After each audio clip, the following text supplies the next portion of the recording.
Hello and welcome students, I am your mentor Sakshi Srivastava.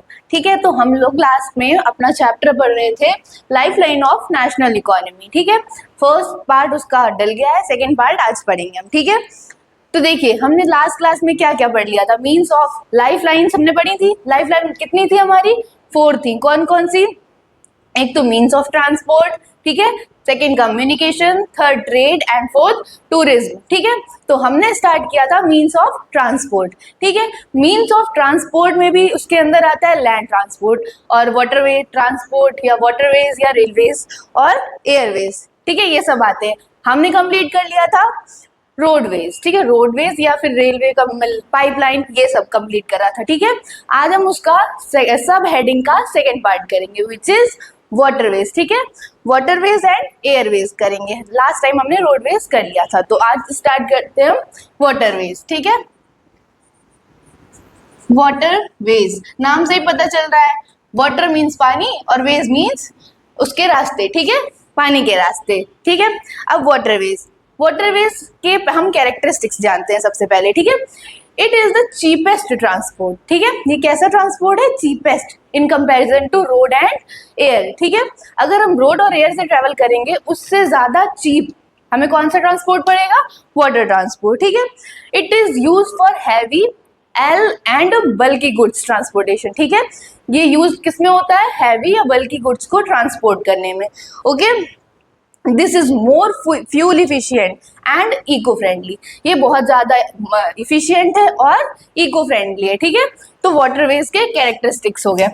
First क्या था कि ये हैवी और बल्कि ट्रांसपोर्टेशन में हेल्प करता है। ठीक है, हैवी एंड बल्कि गुड्स का ट्रांसपोर्ट करने में ये हेल्प करता है। ठीक है, सेकेंड ये क्या है? फ्यूल इफिशियंट है, फ्यूल एफिशिएंट है,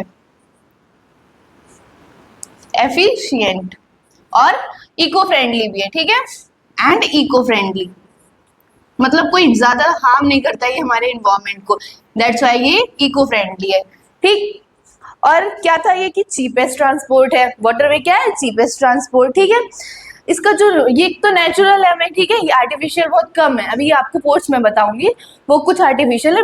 ये वाटरवेज जो वाटर है वो तो हमारा नेचर से ही मिला है ना, तो ये नेचुरल ट्रांसपोर्टेशन का एक क्या है? साधन है। ठीक है, और ये क्या है? एक लो मेंटेनेंस इंफ्रास्ट्रक्चर है। अगर हम वाटरवे में जैसे सपोज करिए हमने शिप अगर चलाई, ठीक है, तो उसका जो मेंटेनेंस कॉस्ट है वो भी लो है। ठीक है, किसके कंपैरिजन में? रोड और एयर के जो ट्रांसपोर्ट होता है उसके कंपैरिजन में। ठीक है, इसका जो मेंटेनेंस कॉस्ट है वो कैसा है?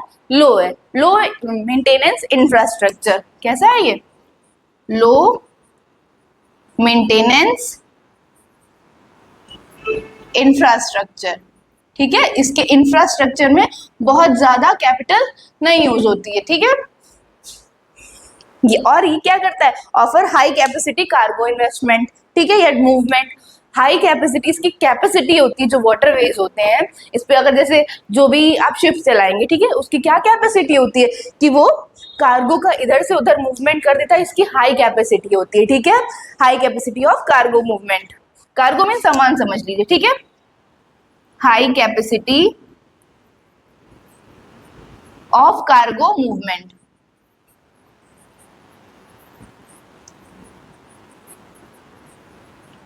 ठीक है, कार्गो का जो मूवमेंट होता है उसको वो करने की ज्यादा कैपेसिटी है, हाई है। ठीक है, और लेस एक्सीडेंट रिस्क। ठीक है, और जो वाटरवेज में होता है इसमें क्या है? जो एक्सीडेंट के रिस्क है वो भी क्या है? कम है। कम कैसे है? देखिए, अगर मोस्टली आपने सुना होगा रोड में तो बहुत ज्यादा ही एक्सीडेंट होते हैं। ठीक है, उससे भी सबसे ज्यादा तो रोड में होते हैं, उसके बाद एयरवे में होते हैं, और सबसे कम किसमें होते हैं? वाटरवेज में। तो इसमें एक रिस्क भी कम है। ठीक है, किसका? एक्सीडेंट का। ठीक, तो लेस एक्सीडेंट रिस्क। ठीक है, एक्सीडेंट जो रिस्क होता है वो कम है, एक्सीडेंट रिस्क इज लो। ठीक है, कम है वाटरवेज में। ठीक है, अब देखिए ये सब हमने फैक्टर्स बता दिए वाटरवेज के। अब हमारे कुछ इंपॉर्टेंट नेशनल वाटरवेज हैं। ठीक है, इम्पॉर्टेंट या 5 आपके नेशनल वेज हैं। ठीक है, वैसे तो बहुत सारे नेशनल वेज हैं, लेकिन जो एग्जाम पर्पज से इम्पॉर्टेंट है या फिर आपके एमसीक्यूज में आ सकता है वो इम्पॉर्टेंट क्या कितने हैं? 5 हैं, 5 नेशनल वाटरवेज हैं।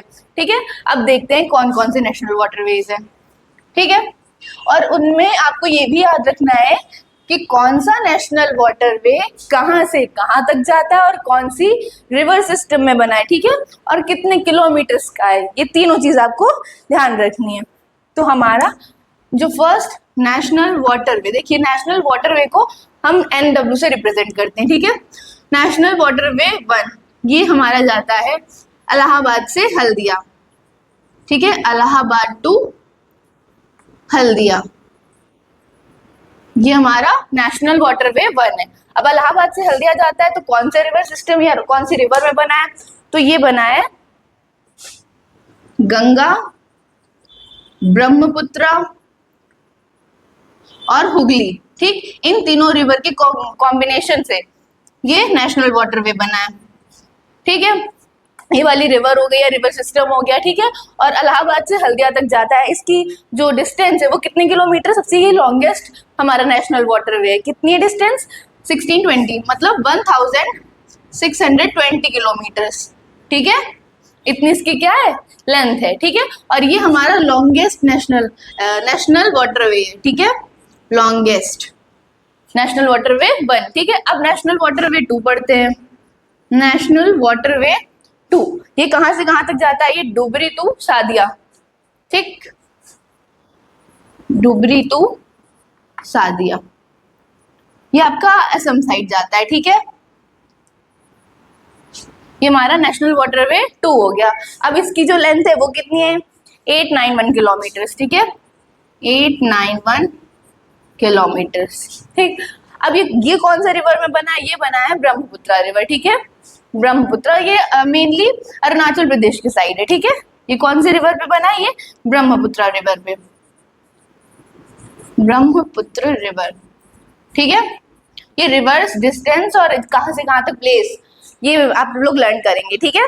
नेशनल वाटर वे 3 कहां से कहां तक जाता है, कोलम टू कोटापुरम, ठीक है, कोलम टू कोटापुरम, कोटापुरम भी बोल सकते हैं, ठीक है। ये हमारा इधर आंध्र प्रदेश और तमिलनाडु के साइड है, ठीक है। ये कौन से रिवर पे है, ये है वेस्ट कोस्ट कैनाल पर, नॉट रिवर, ठीक है, इट्स कैनाल, ठीक है। इसकी जो डिस्टेंस है वो है 205 किलोमीटर्स। और ये कौन से कैनाल पे बना है, वेस्ट कोस्ट कैनाल, ठीक है। ये हमारा हो गया नेशनल वाटरवे 3। नेशनल वाटरवे 4 देखते हैं। नेशनल वाटर 4 हमारा काकीनाडा से पुडुचेरी, ठीक है, काकीनाडा से पुडुचेरी, काकीनाडा टू पुडुचेरी, ये हमारा नेशनल वाटरवे 4 हो गया, ठीक है। ये कौन से रिवर पे बना है, ये बना है गोदावरी कृष्णा रिवर सिस्टम में, ठीक है। और इसकी जो लेंथ है वो है 1078 किलोमीटर, ठीक है। और कौन से रिवर पे बना है, ये बना है गोदावरी कृष्णा रिवर सिस्टम में, ठीक है, गोदावरी कृष्णा रिवर सिस्टम, ठीक है, ये बना है। हमारा नेशनल वाटरवे 5 जो कि हमारा जाता है कहां से कहां तक, तालचेर टू पारादीप, जो उड़ीसा में है। हमारा 5th नेशनल हाईवे है तालचेर टू पारादीप। तालचेर हमारा उड़ीसा में, पारादीप हमारा वेस्ट बंगाल में, ठीक है। इसकी लेंथ है 588 किलोमीटर, ठीक है। और ये तुम्हारा कौन से रिवर पे बनता है, ब्राह्मणी रिवर पे, ठीक है। इसकी लेंथ है 208 किलोमीटर, ये छोटा है, बहुत ज्यादा लंबा नहीं है, ठीक है।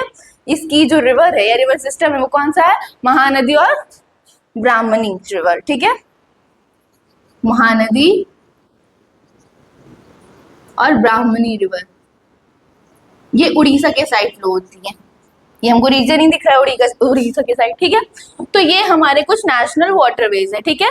5 नेशनल वाटरवेज इंपॉर्टेंट है, ठीक है, कहाँ से कहाँ तक जाते हैं ये भी आपको पता होना चाहिए, इसको लर्न कर लीजिएगा, ठीक है। ये हो गए हमारे इंपॉर्टेंट नेशनल वाटरवेज, हाईवेज नहीं वाटरवेज, ठीक है। अब हम इसके बाद पढ़ते हैं मेजर पोर्ट्स इन इंडिया, ठीक है। हमारे इंडिया में कुछ मेजर पोर्ट्स है और कुछ माइनर पोर्ट्स, ठीक है। तो हमें मतलब है मेजर पोर्ट्स है, ठीक है। माइनर तो बहुत सारे हैं छोटे छोटे कोस्टल एरियाज पर, बट हमको जो लैंड करने हैं और हमको ध्यान रखने हैं वो हमारे मेजर पोर्ट्स है। मेजर पोर्ट्स हमारे इंडिया में 13 है, ठीक है। अब उनको एक एक करके लर्न करते हैं, ठीक।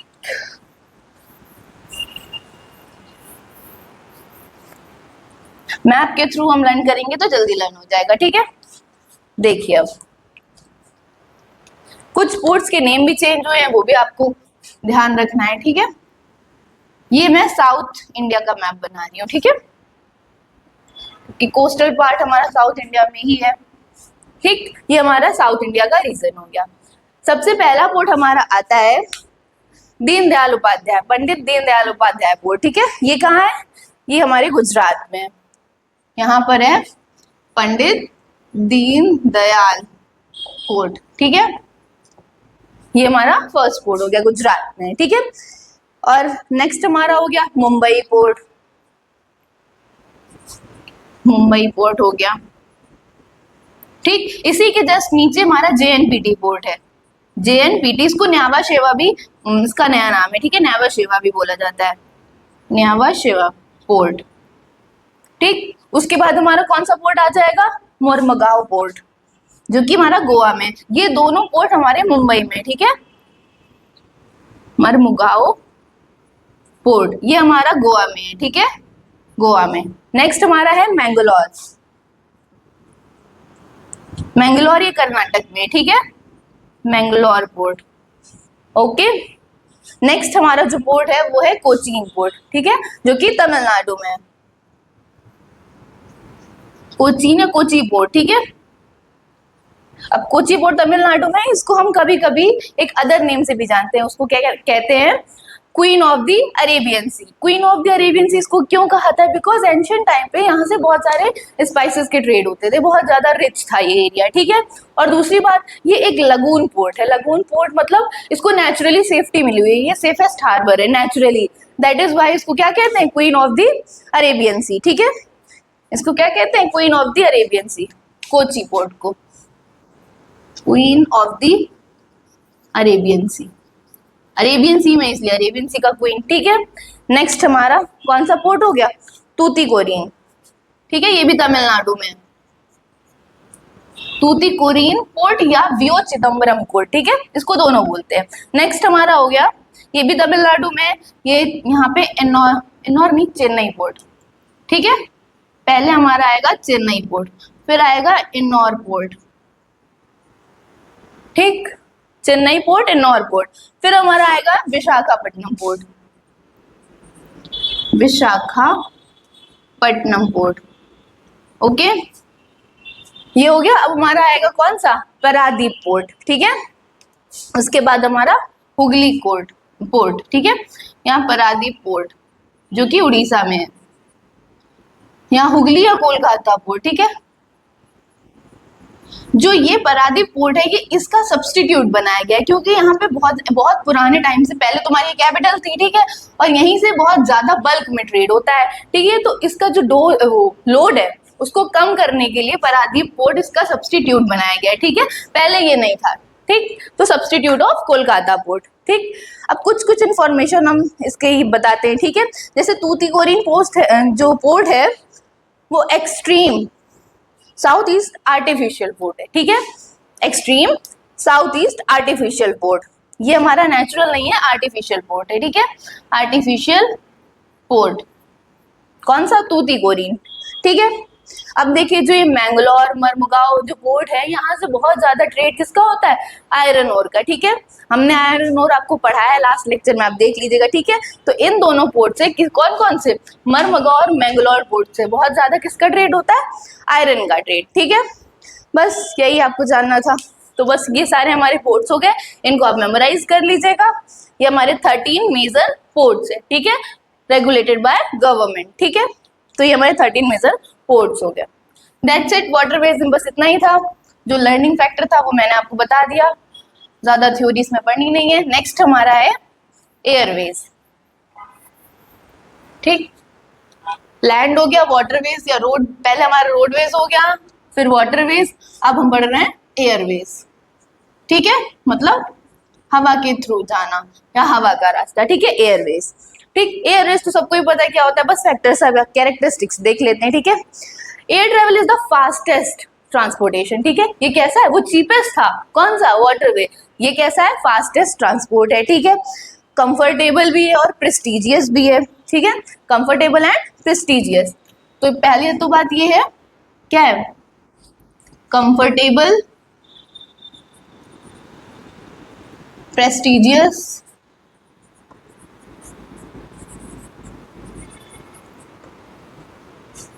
और फास्टेस्ट, ठीक है, ट्रांसपोर्टेशन है।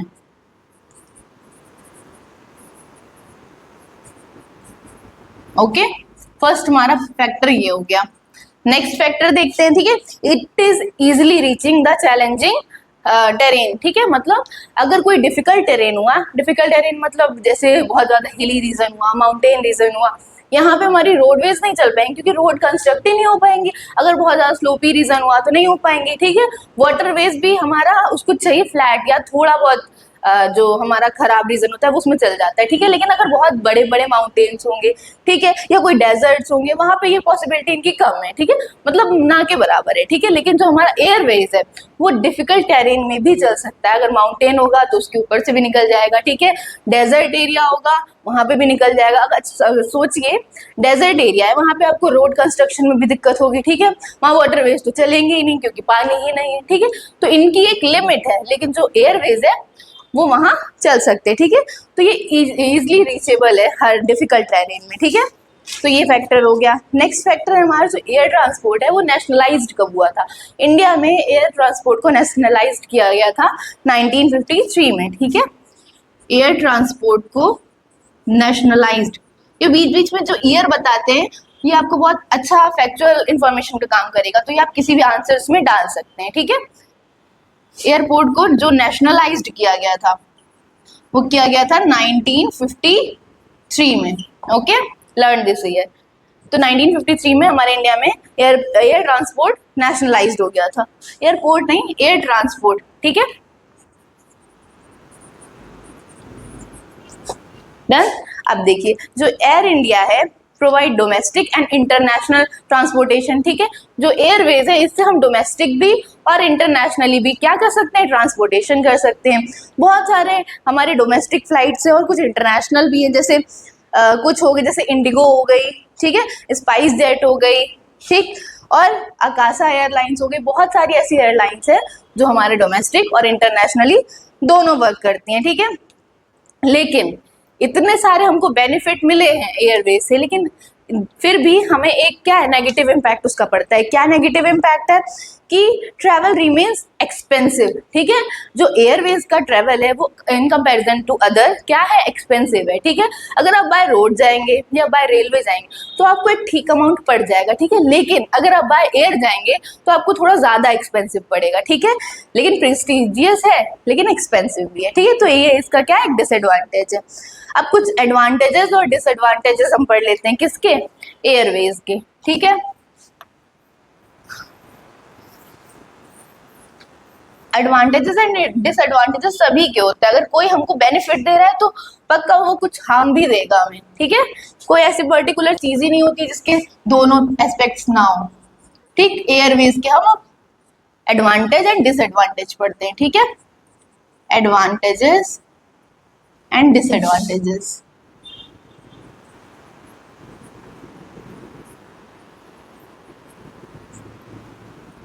ठीक, सबसे पहले हम एडवांटेजेस पढ़ते हैं। एडवांटेजेस में जैसे हाई स्पीड, ठीक है। अगर बाय एयर आप जाएंगे तो उसकी क्या स्पीड है, हाई है, किसके कंपैरिजन में, बाय रोड एंड रेलवे के कंपैरिजन में, ठीक है।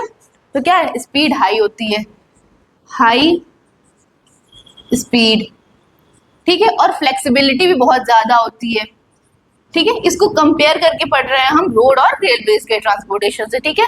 फ्लेक्सिबिलिटी मोर, ठीक, फ्लेक्सिबल ज्यादा होता है ये, ठीक है। High security and reduced damage, ठीक है, सिक्योरिटी भी हाई होती है। आप जाते होंगे एयरपोर्ट पे आप खुद देखिएगा कि जो रोड में चेकिंग होती है और रेलवेज में चेकिंग होती है उसके कंपैरिजन में एयरपोर्ट में कितनी हाई चेकिंग होती है, ठीक है।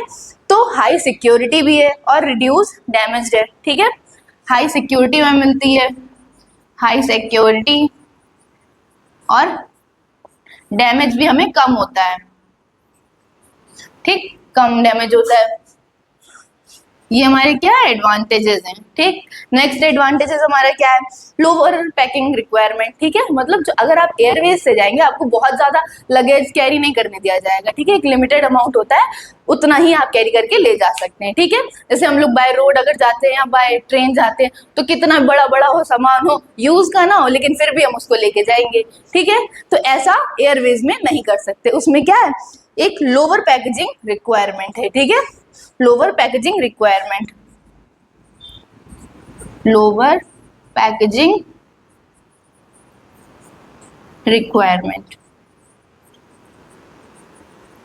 ठीक है। ये एडवांटेजेस हो गए, ठीक है। रिलायबल शेड्यूलिंग, ठीक है। मतलब जो उसका शेड्यूल होता है किसका, एयरवेज का, बहुत स्ट्रिक्ट होता है। तो रिलायबल शेड्यूल, अगर मान लीजिए बहुत कम होता है कि डिले हो, और डिले होता है तो फिर भी एक फिक्स्ड शेड्यूल होता ही है, ठीक है। तो रिलायबल शेड्यूल, शेड्यूल कैसा होता है, रिलायबल, ठीक है। ये हमारे कुछ एडवांटेजेस ऑफ एयरवेज हो गए, ठीक है। अब कुछ डिसएडवांटेजेस देखते हैं। पहला तो यही है कि हाई कॉस्ट है, ठीक है, एक्सपेंसिव है। तो फर्स्ट है हमारा एक्सपेंसिव, ठीक। सेकेंड डिसएडवांटेजेस क्या है, कैपेसिटी रेस्ट्रिक्शन, मतलब हो सकता है कि किसी को इंपॉर्टेंट हो, ज्यादा सामान ले जाना हो, लेकिन उसकी कैपेसिटी इतनी नहीं होती है कि आपको इतना ज्यादा अलाउ कर दे, ठीक है। तो एक रिस्ट्रिक्शन कैपेसिटी होती है, वो इसका डिसएडवांटेज है, ठीक है। रेस्ट्रिक्शन कैपेसिटी, ठीक, ये डिसएडवांटेज हो गया। नेक्स्ट है इन्वायरमेंटल इंपॉर्टेंस, ठीक है। नेक्स्ट है क्या है, इन्वायरमेंटल इंपॉर्टेंस, ठीक। उसके बाद क्या है, वेदर डिपेंडेंसी, ठीक है। ये क्या होता है, किस पे डिपेंड होता है, वेदर पे, ठीक। अगर वेदर अच्छा हुआ, इसके फेवर में हुआ, मतलब एयरवेज के, तो अच्छा फ्लो होगा। लेकिन कभी कभी हो सकता है कि नीचे का मौसम सही हो, मतलब लोअर लेयर का, और ऊपर का खराब हो, जहां पर हमारे क्या चलते हैं, प्लेन्स। अच्छा, मुझे आप कमेंट सेक्शन में बताइएगा कि कौन सी लेयर में एयरवेज, मतलब एरोप्लेन्स चलते हैं, एरोप्लेन्स हमारे, और जो भी एयरवेज हो गए वो कौन सी लेयर पे चलते हैं, ठीक है। हमारी 5 लेयर्स होती हैं, कौन कौन सी, troposphere, stratosphere, mesosphere, thermosphere, exosphere, ठीक है। ये 5 लेयर्स होती है, ये भी मैंने आपको 9th क्लास में पढ़ाया हुआ है, ठीक है। तो 5 लेयर्स होती हैं। ट्रोपोस्फेयर में सारे वेदर फेनोमेना होते हैं, ठीक है। और कौन सी लेयर में हमारा जो एयरवेज है वो चलते हैं, वो आपको बताना है, ठीक है। अब हमारे डिसएडवांटेज में थी वेदर डिपेंडेंसी, ठीक है। जब वेदर सही होगा तब चलेगा, नहीं होगा तो फिर उसको रुकना पड़ेगा। तभी कभी कभी कहते हैं ना, वेदर सही नहीं है तो उसकी फ्लाइट वहां डाइवर्ट कर दी गई, अलग रीजन में डाइवर्ट कर दी गई, क्यों, क्योंकि वेदर नहीं सही होता है, ठीक है। तो वेदर डिपेंडेंट, ठीक है, वेदर डिपेंडेंट होता है कौन, एयरवेज, ठीक है। हाई रिस्क ऑपरेशंस, हाँ इसमें थोड़े रिस्क ऑपरेशंस हाई होते हैं कि मान लीजिए अगर किसी को अंदर सफोकेशन हो रही है तो बाहर निकलने का कोई ऑप्शन नहीं होता है, हवा में तो गिर नहीं जाएंगे, ठीक है। तो कुछ कुछ इसमें क्या है, रिस्क भी है, ठीक है। तो high risk operations, high risk operations, ठीक। तो ये हमारे कुछ एडवांटेजेस और डिसएडवांटेजेस थे किसके, एयरवेज के, ठीक है। तो ये हमारा हो गया एयरवेज, ठीक है। अब हमारा क्या है, जो लाइफलाइन थी नेशनल इकोनॉमी में, उसका फर्स्ट पार्ट हमने कंप्लीट कर लिया है, विच इज लैंड, ठीक है, या means of transport. Means of transport में तीनों आते थे, लैंड, वाटर एंड एयर, ठीक है। अब हमारा जो लाइफलाइन का सेकेंड लाइफलाइन है वो कौन सी है, वो है कम्युनिकेशन, ठीक है। कम्युनिकेशन में हमें ज्यादा नहीं पढ़ना है, थोड़ा सा, ठीक है। और थर्ड एंड फोर्थ लाइफलाइन कौन सी है, ट्रेड एंड टूरिज्म, ठीक है। तो वो हम नेक्स्ट पार्ट में पढ़ते हैं। आज हम अपनी सेकेंड लाइफलाइन पढ़ते हैं, which is communication. Communication means बातचीत, ठीक। तो अब देखते हैं कम्युनिकेशन कितने तरह से हो सकती है। तो सेकेंड लाइफलाइन हमारी कौन सी थी, कम्युनिकेशन।